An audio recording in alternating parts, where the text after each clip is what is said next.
우리 지난주에는 에스겔이 환상 중에 본 그 새 성전, 그 새 성전에서 하나님 앞에 충성, 헌신, 봉사할 수 있는 제사장, 그는 누구인가? 그 제사장 사독에 대해서 우리가 살펴보았습니다. 오늘 본문은 그 제사장에서 봉사하는 사독의 자손들, 그 제사장들의 기업이 무엇인가? 제사장, 사독, 그 자손들의 기업은 무엇인가? 거기에 대한 이야기입니다. 기업이라고 하는 말은 땅이라는 뜻입니다. 땅. 이 땅. 제사장, 사독, 그 자손들이 받는 기업, 그 땅은 무엇인가? 28절 보십시오. 그들에게는 기업이 있으리니 누가 그 기업이라고요? 하나님이 그들의 기업이라 하십니다. 자, 계속 이어지는 말씀 보십시오. 너희는 이스라엘 가운데에서 그들에게 산업, 기업을 주지 마라. 제사장의 기업은 하나님이기 때문에 절대로 제사장들에게는 땅을, 기업을 주지 말라 하십니다. 제사장에게 땅을 주면 제사장이 그때부터 뭐 할까요? 열심히 땅을 가꾸겠죠. 땅에서 먹을 거 심고 이제 거기서 뭔가 추수를 하려고 할 거 아닙니까? 그럼 이제 그때부터 제사장들은 뭘 쳐다보며 살아가겠습니까? 땅을 쳐다보며 살아가겠죠. 그래서 제사장에겐 땅을 주지 마라.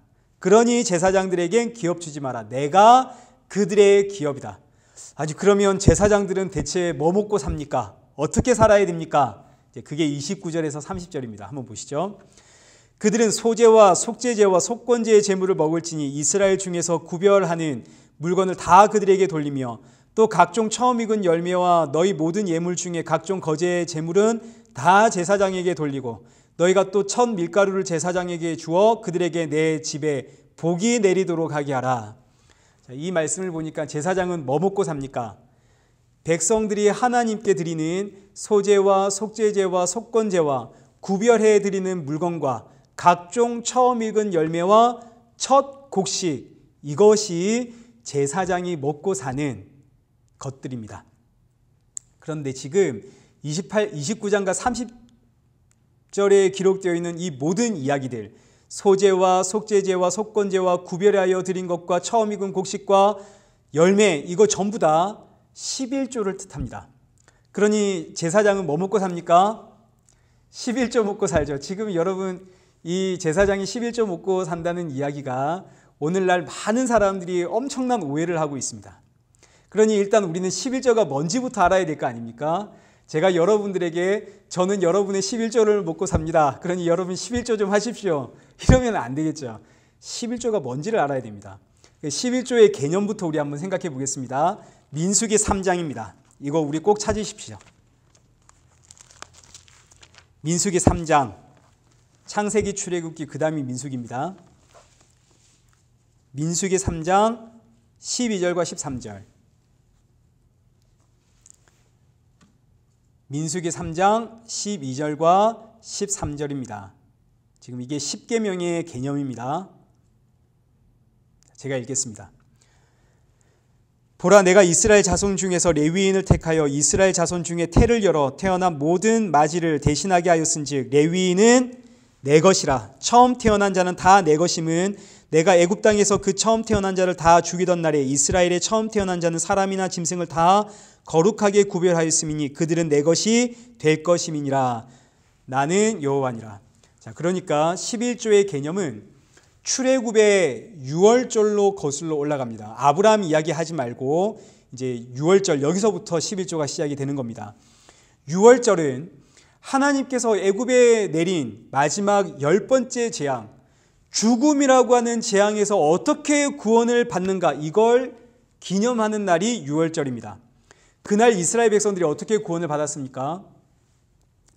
어린 양을 죽여서 문에다가 바르면 죽음이 넘어갔습니다. 그래서 죽음이 넘어갔다 해서 패스오버, 이제 이게 6월절입니다. 넘어가다. 어린 양이 죽지 않았다면 이스라엘의 장자, 처음 태어난 것들, 그것은 사람이든 짐승이든 전부 죽습니다. 그런데 이 어린 양이 죽음으로 인해서 그 어린 양의 피를 바름으로 죽음이 넘어가죠. 이것을 하나님께서 어떻게 표현하셨냐면 13절에 처음 태어난 것은 전부 누구 것이다? 내 것이다. 그날 애굽 땅에 처음 태어난 자를 다 죽이던 날에 이스라엘의 처음 것은 내가 거룩하게 구별했다. 어린 양의 피와 바꿨다는 이야기입니다. 어린 양의 피로 너희들의 처음 것은 내가 샀다. 그러니 너희의 처음 것은 전부 다 내 것이다. 이것이 11조의 개념입니다. 이때 처음 것이라는 의미는 전부를 뜻합니다. 처음이 없으면 둘째가 있나요? 없나요? 처음이 없으면 둘째도 없고 셋째도 없습니다. 처음은 시작이고 곧 전부입니다. 처음은 시작이고 끝입니다. 그래서 처음이 내 것이다. 이 말은 너희들은 전부 다 내 것이다. 어린 양의 피로 너희의 생명 전부를 내가 다 샀다. 이런 뜻입니다. 그러니 11조는 무슨 뜻인가요? 전부 하나님의 것입니다. 어린 양의 피로 하나님께서 나를 값주고 사셨습니다. 이게 11조입니다. 그래서 이 11조라고 하는 것은 어린 양의 죽음과 그 어린 양의 죽음으로 인해서 구원받음, 이걸 보여주는 그림이 11조입니다. 구약의 그림자. 그러면 이 어린 양은 누구를 상징할까요? 예수 그리스도죠. 제가 읽겠습니다. 성경 안 찾으셔도 됩니다. 오늘 설교가 좀 깁니다. 에베소서 1장 7절에 우리는 그리스도 안에서 그의 은혜의 풍성함을 따라 그 피로 말미암아 속량 곧 죄사함을 받았느니라. 우리가 누구의 피로 죄사함을 받나요? 예수 그리스도의 피로. 베드로전서 1장 8절에는 1장 18절과 19절에는 우리의 구원은 은이나 금같이 없어질 것으로 된 것이 아니요 오직 흠없고 점없는 어린 양 같은 그리스도의 보배로운 피로 된 것이니라. 그러니까 11조라고 하는 개념은 날 구원하신 예수 그리스도를 상징하는 것이 11조입니다. 자, 그러면 오늘 본문에 제사장은 뭐 먹고 산다고요? 11조를 먹고 삽니다. 그럼 그 11조는 뭐를 뜻하나요? 예수 그리스도를 뜻하는 게 11조 아닙니까? 그래서 제사장은 뭐 먹고 산다고요? 예수님을 먹고 삽니다.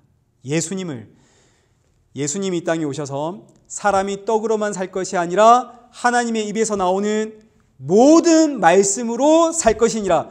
그 말씀이 육신이 되어 이 땅에 오셨으니 곧 그리스도 예수라. 그래서 예수님 이 땅에 오셔서 성찬식을 하실 때 성찬식 하시면서 하시는 말씀이 받아 먹으라. 이는 너희를 위해 찢겨진 내 살이요. 받아 마시라. 이는 너희를 위해 흘린 피 곧 죄사함의 피니라. 예수님을 먹고 마시는 것, 이것이 참된 11조.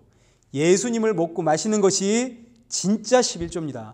여러분이 한 달 열심히 벌어가지고 그 10분의 1을 하나님께 드린다. 이게 11조 아니고, 이런 11조 안 해도 됩니다. 이게 11조가 아니고 예수님을 먹고 마셔야만 내가 삽니다. 이게 11조입니다. 이 11조를 하셔야 됩니다. 제사장은 뭐 먹고 산다고요? 예수님을 먹고 삽니다. 그럼 이제 다시 우리 방금 펼쳤던 민수기 3장 12절 보십시오.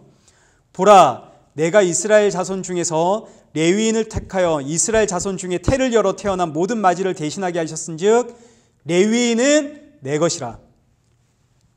제사장은 레위 지파입니다. 그런데 레위 지파가 왜 제사장 지파가 되었습니까? 이스라엘의 12지파는 전부 다 누구의 것인가요? 하나님의 것입니다. 어린 양의 피로 하나님이 값주고 사셨습니다.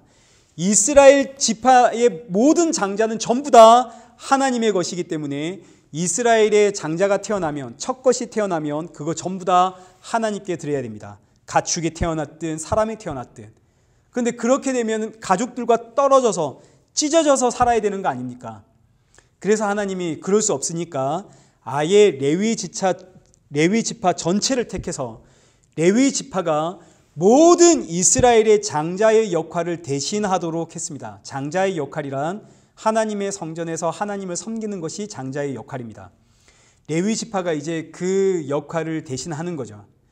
이 레위 지파에게 이제 다른 나머지 12지파들이 이 레위 지파에게 기업을 주지 않습니다. 먹을 것은 주지만 절대 기업을 주지 않습니다. 땅은 주지 않습니다. 왜냐하면 레위 지파는 하나님의 것이기 때문에, 하나님이 레위 지파의 기업이 되기 때문에 그러니 이스라엘의 12지파는 하나님으로부터 땅을 받았습니다. 다 기업을 받았습니다. 기업받은 이스라엘 백성들이 기업이 없는 레위 지파를 먹여 살려야 됩니다. 먹여 살리면서 이스라엘의 12지파들이 뭘 깨달아야 할까요? 비록 나는 이 땅에서 기업을 받아 이 땅을 가꾸며 먹고 살고 있지만 사실 나의 기업도 하나님이십니다. 이걸 첫 번째 알아야 될 것이고, 둘째는 레위인들이 11조로 먹고 사는 것처럼 나도 11조를 먹으며 살아야 됩니다. 이때 11조는 재물, 돈 이런 거 아닙니다. 예수님, 하나님의 어린 양이 11조입니다. 우리도 그 11조 먹고 살아야 합니다. 이거 깨달아야 됩니다. 레위 지파를 먹여 살리면서. 그리고 또 하나, 하나님께서 레위 지파를 세워서 제사장 지파로 삼았지만 그러나 사실은 온 이스라엘이 전부 하나님의 장자고 제사장 나라라는 사실을 이들이 알아야 됩니다. 그래서 하나님께서 이스라엘 백성들을 출애굽 불러내실 때 출애굽기 4장 22절에 보시면 너는 이제 하나님께서 모세에게 너는 바로에게 가서 이르기를 여호와의 말씀에 이스라엘은 내 아들 곧 내 장자라 이렇게 말씀을 하십니다. 이스라엘이라는 나라 자체가 하나님의 장자 제사장 나라입니다. 그러니 이스라엘이라고 하는 나라는 11조를 먹으며 살아야 하고 11조는 하나님의 어린 양 전부 예수님의 그림자입니다. 예수님의 살과 피를 먹고 마시는 성찬 이게 전부 11조입니다. 이스라엘은 11조를 먹고 살아야 되고 이스라엘의 기업은 하나님이시고 자, 이걸 이제 넓게 적용을 하면 하나님께서 이스라엘이라고 하는 이 민족을 택하신 이유는 온 세상의 장자로 부르셨기 때문입니다. 온 세상 이 천하 만민은 이스라엘이라고 하는 민족을 보면서 아 나도 11조를 먹으며 살아야 하는 백성이구나. 아 우리의 기업도 하나님이시구나.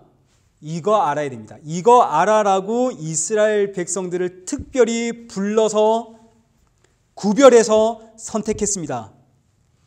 그런데 이스라엘 민족은 단 한 번도 이 역할을 해본 적이 없습니다. 구별된 나라로서 우리의 기업은 하나님입니다. 이거 해본 적이 없습니다. 그래서 이제 다시 오늘 본문을 보십시오.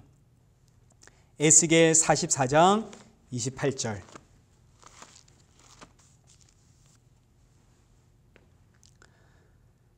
에스겔 44장 28절. 제사장의 기업은 누구라고요? 하나님입니다. 29절과 30절은 제사장은 뭐 먹고 살아야 된다고요? 11조 곧 하나님의 어린 양 예수 그리스도를 먹고 살아야 됩니다. 그런데 이렇게 11조를 먹고 마시는 제사장은 30절 끝에 한번 보십시오. 30절 끝에 그들에게 내 집에 복이 내리도록 하게 하라. 11조를 이제 저를 보십시오. 11조를 받아서 11조로 먹고 살아가는 제사장은 11조를 가지고 온 제자들에게 복을 빌어주는 역할을 반드시 해야 됩니다. 이스라엘 12지파가 레위인들에게 그들의 첫 소산인 11조를 가지고 와서 제사장을 드립니다. 그러면 제사장은 그 11조를 받고 이 11조를 가져온 이 백성들에게 복을 빌어줍니다. 반드시. 그런데 이때 11조라고 하는 것은 단순히 헌금, 음식 이런 거 아니라고 했습니다. 우리의 개념은 11조 하면 다 계속 이 10분의 1을 생각하는데 그런 개념 아닙니다. 그건 교회가 먹고 살려고 하는 겁니다. 그런 개념 아닙니다. 11조는 누구라고요? 하나님의 어린 양 예수 그리스도가 11조입니다.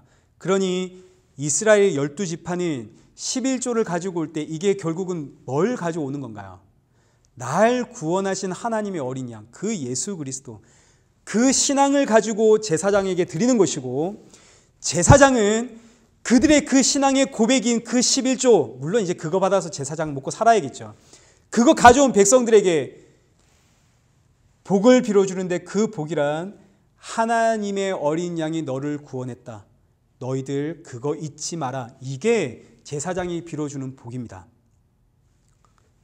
그러니 제사장의 복은 하나님의 어린 양 예수 그리스도가 당신을 구원했습니다. 그거 잊지 말고 사십시오. 이거 이야기해 주는 게 복입니다. 근데 우리가 그동안 지금 에스겔을 벌써 1년 가까이, 오늘이 50번째입니다. 그 1년이죠. 1년 가까이 우리가 에스겔을 살펴보니까 이스라엘 백성들이 망한 이유가 뭔가요?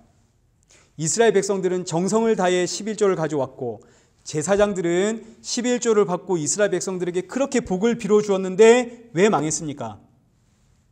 이스라엘 백성들은 하나님 앞에 11조 가져오면 이 땅의 것들이 더 많아질 거라고 여겼습니다. 그리고 제사장들은 그 11조를 받고 하나님이 당신들에게 더 많은 것들 줄 거라고 복을 빌어 주었습니다. 그래서 이스라엘 민족이 망했습니다.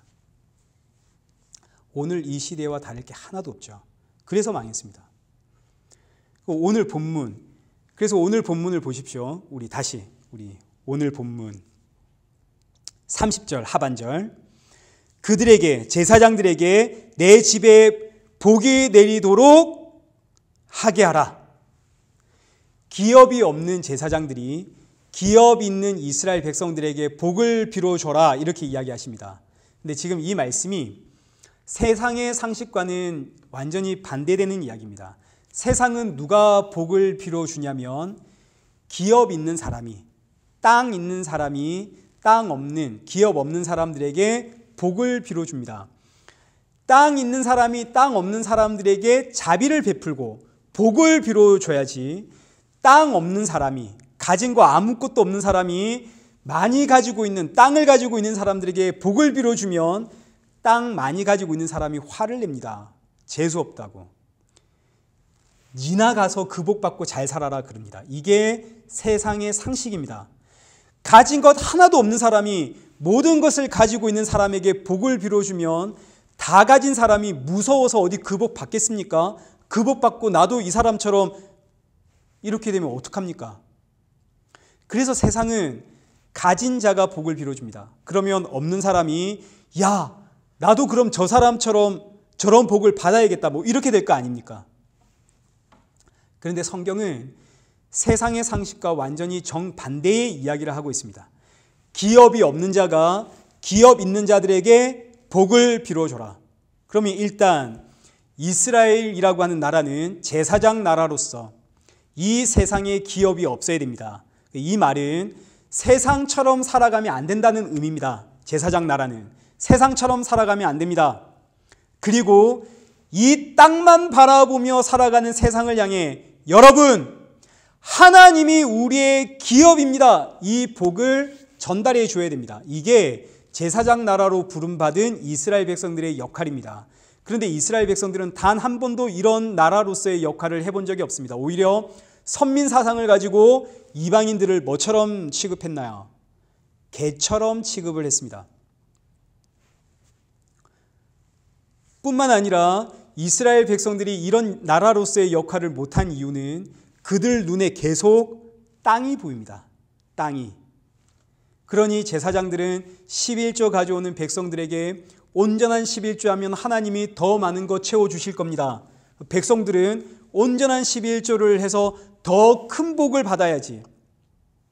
이야, 온전한 11조는 새 전인가 새 후인가, 이런 거 한국에서 엄청 연구합니다. 여기도 그거 연구하시는 분들 많습니다. 그게 뭐가 중요합니까? 세상과 똑같이 이 땅에 사로잡혀 있는, 세상보다 더한 하나님의 이름까지 불러가면서 이 세상의 것 달라고 외치는 이스라엘. 그래서 이스라엘이 망했는데, 이 망한 이스라엘의 모습이 지금 누구의 이야기인가요? 오늘 저와 여러분의 이야기죠. 우리가 똑같습니다. 다를 게 하나도 없습니다. 우리가 울고 웃고 화나고 힘들고 기뻐하는 이 모든 일들 다 가만히 보면 전부 다 이 땅의 것들입니다. 애들이 공부 잘하면 기쁘죠. 애들이 공부 안 하고 놀면 열받습니다. 화나죠. 애들이 잘못되면 기도하고 내 힘으로 안 되니까 기도 부탁도 하고, 우린 다 이 땅의 것들 가지고 우리는 다 웃고 울고 합니다. 그러니 우리가 이 이스라엘과 똑같을 뿐만 아니라 이 세상을 살아가는 그 누구도, 그 어떤 훌륭한 목사님이라 할지라도 제사장 역할은 아무도 못합니다. 저도 마찬가지. 저도 땅의 것들 엄청 좋아합니다. 아닌 척 할 뿐이지 누가 줘 보십시오. 아이고 저도 입 찢어지고 막 그럽니다. 너무너무 좋아하죠. 그러니 이 세상 살아가는 사람들에게는 답이 없습니다. 우리에게는 답이 없습니다. 이 세상은 죄와 사망으로 가득 차 있는 세상입니다. 그런데 이런 세상에서 하나님이 에스겔에게 환상을 보여주는데 완전한 성전을 보여주시고 거기서 일하는 완벽한 제사장을 보여주십니다. 이 완벽한 제사장은 땅을 보지를 않습니다. 그리고 세상을 향해 하나님의 복을 선포합니다. 이 제사장이 누군가요? 히브리서 4장 14절에 그러므로 우리에게 큰 대제사장이 계시니 승천하시니 곧 하나님의 아들 예수시라. 예수님이 우리의 대제사장이십니다. 예수님이 대제사장의 역할을 완벽하게 하셨습니다. 그래서 예수님이 우리는 전부 이 땅을 쳐다보며 살아갑니다. 그런데 예수님은 이 땅에 오셔서 하신 말씀이 인자는 뭐 둘 곳이 없다, 머리 둘 곳이 없다. 나는 땅이 없다는 이야기입니다. 나는 이 세상에 머리 둘 곳이 없다. 나의 기업은 하나님뿐이다. 하나님만을 기업으로 알고 완벽한 제사장의 역할을 하신 예수 그리스도. 그 예수님이 땅만 보며 살아가는 이 인생들에게 복을 주시는데 그 복이 무슨 복인가요? 누구든지 나를 먹고 마시는 자는 영생을 얻으리라. 그래서 이제 이때부터 성도의 기업은 예수님이 되십니다. 예수님이 성도의 기업입니다. 사람은 하나님을 기업으로 모시고 살아갈 수 없는 인생입니다. 그래서 누가 오셨나요? 예수님이 오셔서 그 제사장의 역할을 완벽하게 이루신 이후에 나를 믿는 자는 영생을 얻으리라. 그러니 이제 성도의 기업은 누가 되셨나요? 십자가에서 모든 것을 다 이루신 대제사장 예수 그리스도가 이제 성도의 기업이 됩니다. 그래서 예수님을 모퉁이돌이라고 하는 거죠. 우리 에베소서 2장 20절 빨리 한번 찾아보겠습니다.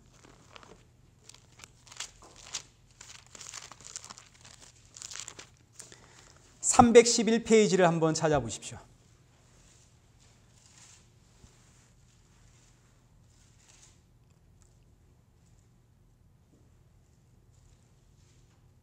에베소서 2장 20절입니다. 너희는 20절 너희는 사도들과 선지자들의 터 위에 세우심을 입은 자라. 그리스도 예수께서 친히 모퉁이돌이 되셨느니라. 모퉁이돌, 예수님이 우리의 기업이 되었다는 뜻입니다. 예수님이 우리의 땅이 되어서 21절 성도는 그의 안에서 건물마다 서로 연결하여 주 안에서 성전이 되어가고. 그러니 이제 성도의 기업은, 성도의 땅은 누가 되었습니까? 모퉁이돌이신 예수님이 되었습니다. 예수님이 우리의 기업이요, 그 예수님 위에 세워지는 성도, 이것이 교회입니다. 반석이신 예수 그리스도 위에 세워지는 교회. 그래서 교회의 머리는 예수 그리스도, 성도는 그의 몸. 그러니 이제 이 세상에 기업을 두지 않고 살아가는 성도들이 이 세상에 기업을 두고 살아가는, 이 땅만 쳐다보며 살아가는 이 세상을 향해 복이요, 진짜 복이신, 길이요 진리요 생명이신 예수 그리스도를 전해야 됩니다. 자, 그런데 이제 문제는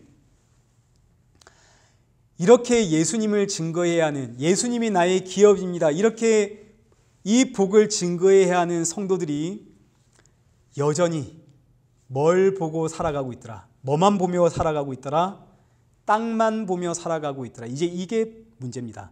역사는 반복이 되어지고 사람은 변하지 않으니 예수님을 기업으로 받은 성도들, 주의 영, 성령이 임하여 예수님을 믿은 이 성도들도 여전히 이 땅만 쳐다보며 살아가더라. 저와 여러분의 이야기 아닙니까? 우리 늘 이 땅만 쳐다보고 있습니다.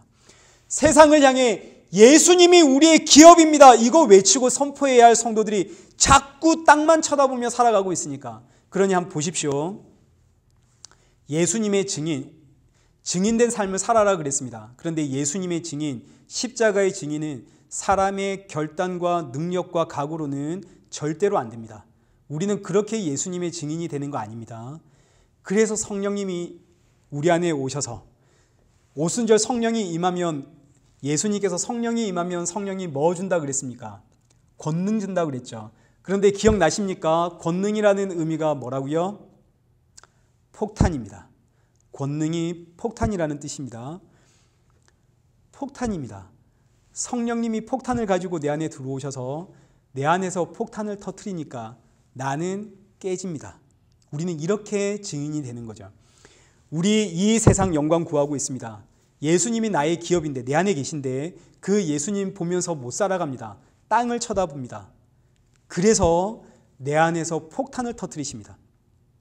폭탄이 터진다는 말은 내가 죽음으로 몰고 가겠다는 이야기 아닙니까? 폭탄이 터져서 나를 죽음으로 몰고 갈 때, 그때 비로소 성도는 나는 이미 예수 그리스도와 함께 십자가에서 죽은 자인데, 그래서 사도 바울이 이것도 빨리 찾아보겠습니다. 고린도 후서 4장 11절. 제가 여러 번 반복하는 말씀들이니까 아마 다 기억하실 겁니다. 고린도 후서 4장 11절.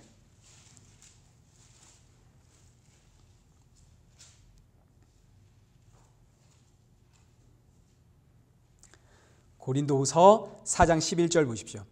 우리 살아있는 자가 항상 예수를 위하여 어디에 넘겨진다고요?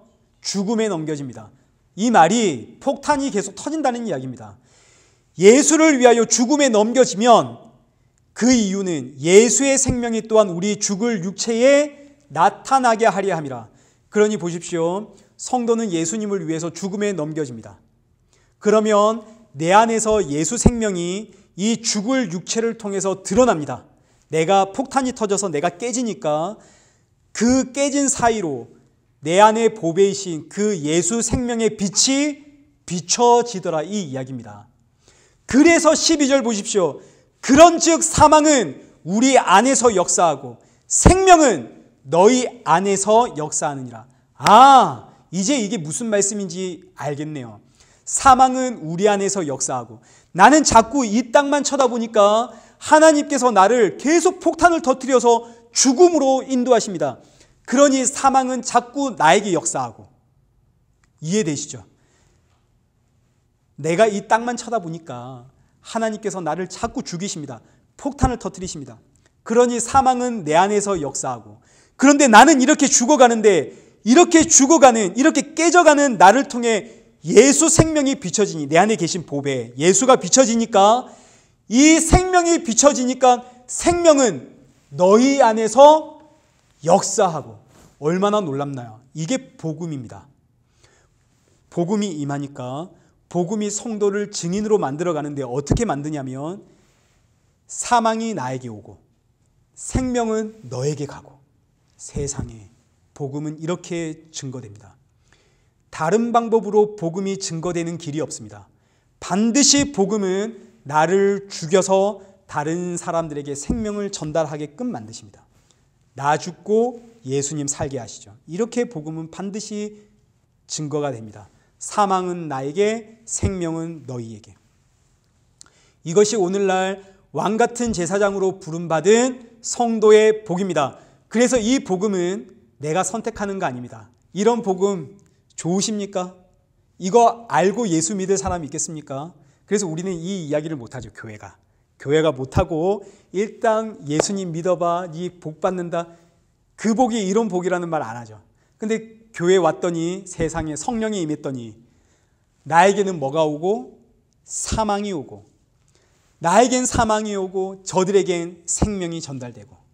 그러니 믿음이라고 하는 것은 내가 원해서, 내가 구해서 들어오는 것이 아니라 강제로 내 안에 쳐들어와서 우리로 하여금 이 역할 하게끔 만드는 겁니다. 사도 바울 보십시오. 다메섹에 예수 믿는 자들 잡으러 갈 때 그 예수님의 그 복음, 그 믿음이 사도 바울에게 강제로 쳐들어왔습니다. 그 결과 사도 바울 어떻게 되었나요?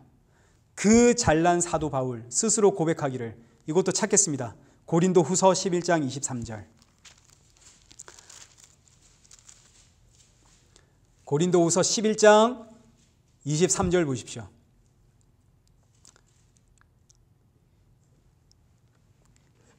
그들이 그리스도의 일꾼이냐 정신없는 말을 하거니와 나는 더욱 그러하도다. 내가 수고를 넘치도록 하고, 사도 바울이 복음을 위하여 수고를 넘치도록 했습니다. 그런데 그 결과가 뭔가요? 옥에 갇히고 매를 수없이 맞고 여러 번 죽을 뻔하고 40에서 하나 감한 매를 5번이나 맞고, 27절 보십시오. 수고하고 애쓰고 여러 번 자지 못하고 줄이고 목마르고 여러 번 굶고 춥고 헐벗었노라.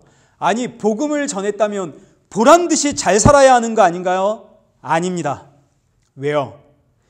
이 땅의 기업을 가지고 있는 사람들에게 우리의 기업은 예수님 뿐입니다, 이걸 보여줘야 되는데 우리가 그걸 못 보여주니까 강제로 내 안에 폭탄을 터뜨리심. 그래서 사망이 나에게 자꾸 임합니다. 이게 지금 사망이 임한 이야기 아닙니까?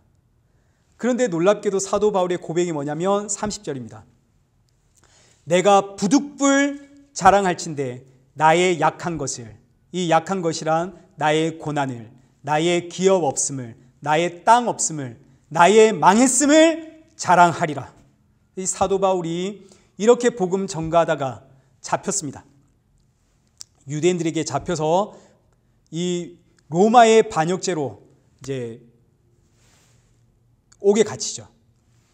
이때 로마에서 파견을 보낸 유다 총독 베스도와 그 당시 갈릴리 지역 분봉왕이었던 아그리빠 왕이 이 사도 바울이 어떤 사람인가 그 이야기 한번 듣고 싶어서 사도 바울을 불러냈습니다.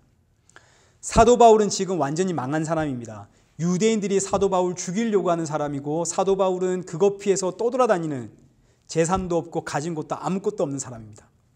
그런데 이 베스도와 총독 베스도와 아그리빠 왕은 모든 것을 가진 사람입니다. 그런데 사도 바울이 그들 앞에서 복음을 증거한 이후에 뭐라고 이야기하냐면, 이게 사도행전 27장 29절에 있습니다. 당신뿐만 아니라 오늘 내 말을 듣는 모든 사람들도 다 내가 이렇게 결박된 것 외에는 나와 같이 되기를 하나님께 원하나이다.